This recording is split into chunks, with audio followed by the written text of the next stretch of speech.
All right, back to basketball. Tim Legler, ESPN NBA analyst, and covering the Western Conference Finals there with Scott Van Pelt. He'll be covering the NBA Finals as well. That airs exclusively on ABC starting Thursday, June 5th. Do you want in on our Larry Bird topic that I mentioned to Steven Jackson yesterday? I said, are you prepared for a day when Larry Bird drops out of the top 10 players of all time? Could you see a scenario in your lifetime where Larry Bird is not considered a top 10 player of all time? I can see, in terms of general consensus, I might not be the best person to ask on this topic because he's not only my favorite athlete of all time, he's also I personally credit him for changing the course of my life, to be perfectly honest with you, because I was on a baseball track until that dude came into the league, and I had never really played organized basketball before, and he personally made me want to start playing basketball, along with a growth spurt at the time. So I legitimately am not overstating it. He changed what I wanted to do and how much I fell in love with the game during that time, because I went into high school at exactly the time he came into the NBA. So just seeing him play basketball gave you hope that you could play basketball at a high level? I think, yeah, I mean, even at that time was I thinking I could play in the NBA one day. I mean, I wanted to be a pro athlete. I thought I was going to be a professional baseball player, and so did my father. That was like the goal. But it wasn't just like that he gave me hope that I could be an NBA player. It was his style of play, their style of play as a team. I admired the Lakers, too, for the way they played. So it was kind of weird.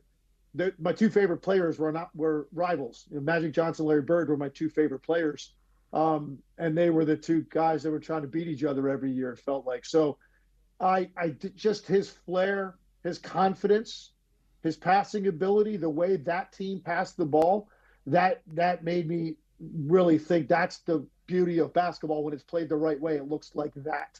And that's why I started to fall in love with it, became obsessed with it, and the rest is kind of history, like what I ended up doing with my life. You're talking about 45 years now. Basketball has been the center of my life, everything I've built. Did you ever thank Larry Bird in person? I never thanked him in person. I did have one very cool moment with him. He won't remember it, but of course I'm not going to forget it. It was shooting around a preseason game. I never really caught Larry Bird as a player because he was finishing up. He had back problems. He was about to retire, and I was on the court alone, just he and I, opposite ends of the floor, shooting before a preseason game. I think it was in Hartford, Connecticut, if I am not mistaken. And I'm like, that's Larry Bird down there. We're the only two out there because he went out early. I used to go out early. We're out there shooting. At one point, I kind of drifted to the other end, so we were shooting on the same end of the court, just us and some ball boys. And we shot for a while, and I was making them. He was making them. We're both good shooters. And then he finished, and he walked past me. And as he was walking past me to go to the tunnel to leave the court, he just, without even looking at me or changing the direction of his head, he just said, "Nice shooting." And he just kept walking, and that validated my life. That was all I needed to hear. I probably should have just quit right then and just like, hey, that's all I needed. I'm good. Watching OKC with Shai Gilgeous-Alexander, he's a great player, the MVP, but like, how would you describe his style? If somebody didn't see him play, because he doesn't play like the typical very good, great NBA player. I think the thing that separates him, Dan, is I personally have never seen a guard, or really any player in this league. Maybe Dirk would be a guy that operated in that area of the floor, but he wasn't really doing it as much off the dribble as he was just with his length and his shooting. No guard has ever literally dominated that area of the floor. Basically, if you drew a line on the baseline straight up each side of the lane all the way to half court. So like an area, the width of the lane extending from the baseline to half court. Like that's the area of the floor that he wants to operate in. That's where the most traffic is on the floor. And yet that's where he always tries to get back to. Now, he obviously can make shots going, to the right wing, left wing, wherever he has to, if he gets pushed that way for that mid-range shot. But his favorite place on the court is the area that's got the most traffic. For a guy his size, for a guard, to shoot the ball in the areas he does with that level of efficiency, we've really never seen anything quite like that. He's just an absolute raw scoring machine. And the more you talk to guys around the league that are great defenders, the answer of who's the toughest guy you've had to guard or have to guard currently, his name typically is the first one that's going to roll off people's tongues. Yeah, and you start to get to that Jordan comparisons of scoring. Now, I'm not talking how Mike scored, but the Mike won how many scoring titles? Like, it was a foregone conclusion. And I don't see any reason why SGA shouldn't be able to continue to be that 30-plus point scorer for quite some time. But I did want to ask you about, if you were going to talk to Anthony Edwards, what would you tell him he has to do, improve upon? Well, I think one of the things first of all, this has nothing to do with him. So let me start with this. They need to address their lead guard position. I love Mike Conley. Mike Conley's been one of my favorite players in the NBA his entire career. Just a huge fan of his. He's a leader. He's tough. He's great in Memphis, but he's at the stage of his career. He's not going to generate any additional offense for people. And I think some of that needs to be taken off the plate of Anthony Edwards. So let's start with that, because that will lead into the point of your question. I think Anthony Edwards needs to understand that there can't be moments of games where he feels his way out. He feels the game. That's not what he needs to do. He needs to come out and have a Jordan-like approach, a Kobe-like approach. I think he's got the athletic ability, the explosiveness, the all-around scoring game to do it. I think because so much of the other responsibility of being a playmaker has been put on his plate, he morphs between the two, and that's not who he is at his core.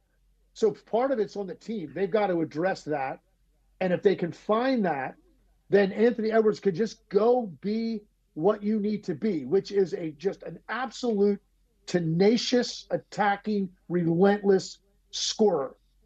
And that doesn't mean, you have to shoot the ball every time down the floor, but it means everything is about putting pressure on the defenses. Look, to bring Jordan again in reference of that, I guarded Jordan a number of times in my career, and just watching him throughout his career, he's the only guy I ever saw that every single time he caught it, it was go time. Every time he touched the ball, he wanted to go on you. And Anthony Edwards, I think, because he doesn't have that taken off of his plate to go create offense for all these guys. And I'm not saying you're not going to get assists. Organically, that'll come by being aggressive.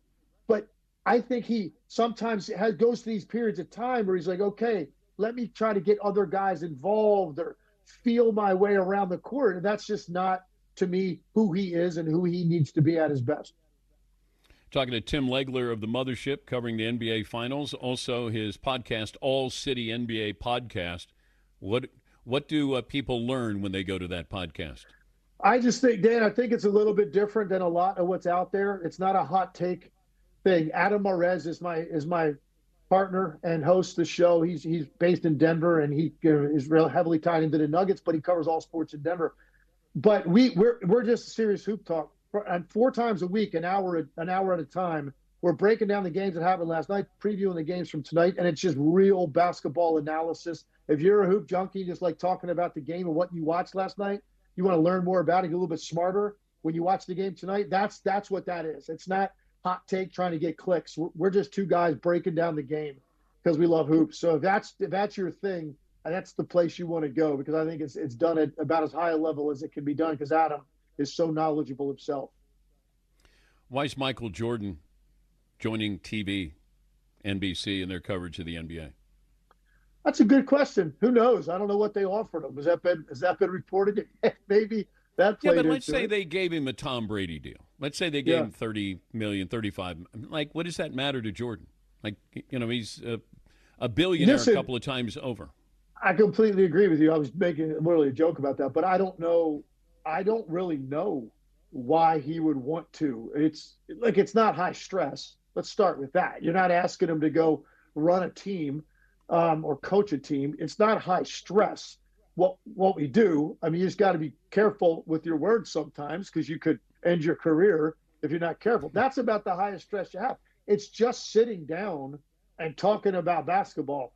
So I think from that standpoint, maybe he wants to feel a little bit more connected to the game now that he's not, involved with ownership, and it's just a different life for him. Who knows? Maybe he just misses his connection to the game, and it's a way to stay relevant and a way to just impart some knowledge about the way he views things, because we've never really heard from him in this regard. So I'm going to be very interested to hear what he has to say. I have no doubt he's going to be highly critical and on point when he needs to be.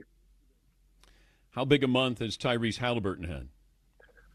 Look, I said the other night that I looked it up because I wasn't sure. Do you know what, Dan, off the top of your head, what the perfect QBR rating is for a quarterback?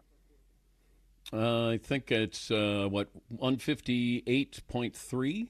Bang! Good job. That's excellent. Yes, I didn't know that. I'm a huge NFL fan, but I know the exact number. I looked it up. That's what Tyrese Haliburton pitched on Tuesday. I mean, that's what he threw on Tuesday. He played the position perfectly. If you really want to find a teaching tape for how to play point guard in the NBA at the highest level, that was Tuesday night. 30-plus points, 15 assists, 0 turnovers, double-digit rebounds, 4 steals, and constant tempo. He put a lot on himself. And the previous game, they lost. They bogged down in the fourth quarter, allowed the Knicks to win that game and get it to 2-1 and made it a series. And he put it on himself, and he answered the bell, and it started from the very first possession. Compared him to a Formula One car or a driver, and had his foot taped with the gas pedal down to the floor. He didn't tap the brakes once. And as a result, Indiana played to their identity. So this guy has now had, it's not just a month, man. It's been about 3 or 4 months, very little to scrutinize. And I thought the first half of the season, he was a little bit up and down. I actually described him one time, maybe back in November, as his floor being too low to be considered a superstar, meaning on those nights when he's quiet or passive or doesn't impact the game, you can't have like a 6-point night. You can't have one of those games where you just kind of aren't noticed. Not if you're on that level. And over the last 3 months or so, plus whatever the playoffs have been to this point, 2+ rounds, he has been that every single night. So he's elevated his status because of his consistency with which he is doing it. Do you realize Jason Kidd had a quadruple double? And so points, rebounds, assists, and turnovers. Yeah. I think he's had the most turnovers in a game in NBA history. I think, 15? It's incredible. I mean, Tyrese Haliburton led the NBA for starting point guards, for guys that played a lot of minutes, in assist to turnover ratio. Okay, it was over 5 a game. He's over 7 a game in this series. He's got 44 assists, 6 turnovers against a team that's got guys that are trying to disrupt him. Now, I will say this. The one thing the Knicks don't have, and this is, if Indiana wins this series, he certainly is going to get something different from OKC. The Knicks don't have the personnel to jam him up in the backcourt. Mikal Bridges is a really good defender. He's really long. He's great if you give him an isolation wing player to guard him, and that's trying to take him off the dribble. When you're talking about a point guard with that kind of lateral, straight ahead speed, Mikal Bridges can't do that. So he's picking him up in half court or even further back on his own defensive end. Now Tyrese Haliburton has a head of steam. They're not jamming him up in the backcourt on the outlet passes to stop his momentum. They can't do it. Anunoby's too big and thick, to move like that. Brunson can't do it. So Josh Hart's probably the most likely guy. If you just say, hey man, just go guard this guy in the backcourt. Don't let him get the outlet pass and turn him a few times up the court. He would be the most likely, but he's not even on the level of 4 different guys that OKC has. So that's been a big problem for the Knicks. Tyrese Haliburton is able to get moving down the runway, and now it's too late to contain him. And that's why you're seeing what he's doing to them and just completely picking them apart.